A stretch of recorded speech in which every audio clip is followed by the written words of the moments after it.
He's president of Tennis Channel and a local boy done good. One of our favorite guests, Ken Solomon. Ken, thanks for being here, pal. Great to be with you. All right, we spoke a couple of months ago, and at that time, you were fairly, I don't know if confident's the right word, maybe hopeful, that we'd be able to get in the BNP Paribas by March. Today it was postponed, hopefully later this year. What changed since we spoke last? Yeah, well, we're all disappointed, and a lot of people worked very hard, Gino. I think at the end of the day, it just became too tough to be able to guarantee that there could be an audience or a gate. And without a gate, these things get very complicated. So unfortunately, it had to be postponed, and there's some question as to whether or not it could be later in the year. Right. Now, we managed to get the U.S. Open in, but it's a major, and I understand where it's probably got more importance in the tennis world than our stop here, often called the fifth major, but technically not a major. Now, Australia Open is going forward, and that is a major. Do you know if they're going to have people in the crowds there? They're still debating that, and I just would say that I don't think it's about the importance as to why those happen and, say, Indian Wells may not or is postponed.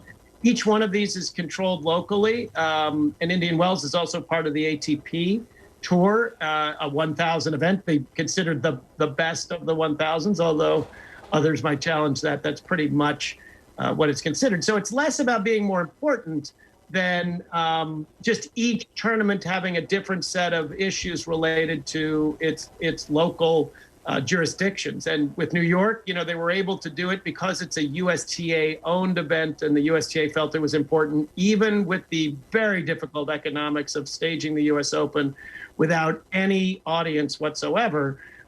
They did it. Australia is discussing it right now. The anticipation is that there will be local audiences, but time will tell. Yeah, but also Australia doing a lot better than the U.S. Australia and Zealand are some of the least infected countries on planet Earth right now. Now, in fairness, they're an island, so one would think all they got to do is stop letting planes in and they could have a better shot at controlling the virus. But they've done a great job down there, so you got to like the chances of at least the Australian Open getting played. Bringing things back to the Coachella Valley, though, obviously yours is the first, or this event is the first major event to have been canceled or affected twice now, because it was the first one to go last year when the COVID hit. Now it looks like it's going to hit us a second time. Tell me about your thoughts on that and the fact that this kind of stuff can be devastating long term for a local economy.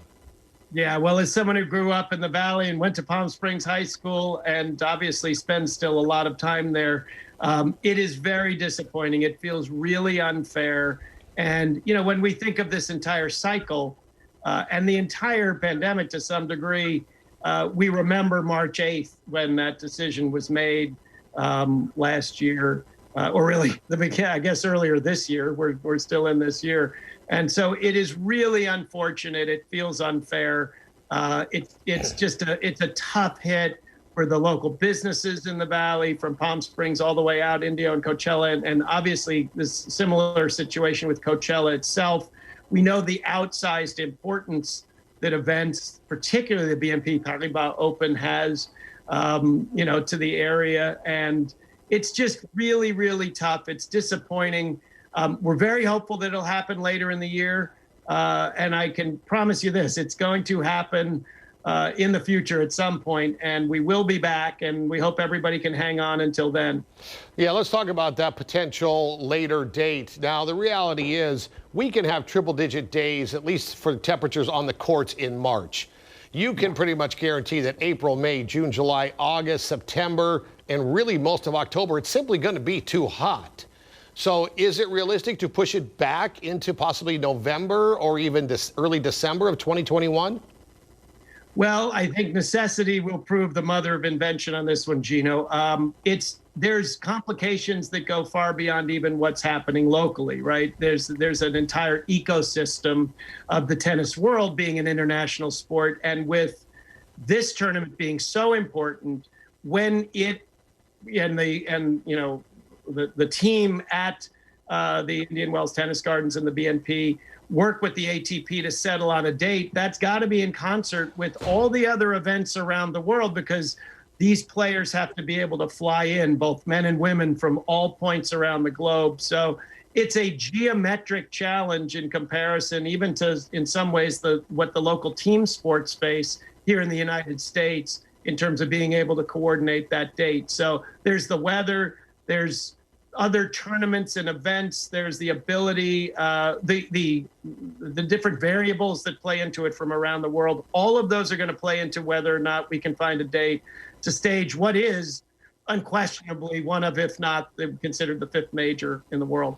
Yeah, one of the best, certainly by our minds. And of course, what the heck are Tennis Channel going to put on for 2 weeks in March now? That's another problem you're going to have to solve here in the coming weeks. Ken Solomon, thank you as always for taking time to talk to us. We really appreciate it. And come on out to the desert. It's spectacular. You know, it's fantastic. We love you guys, and we will be out there soon. Those snow-capped mountains from this little rainstorm sure make it beautiful this time of year in Mount San Jacinto. We know that. All right. And up at the tram. Thank you, Ken. Appreciate it. See you soon. Thanks.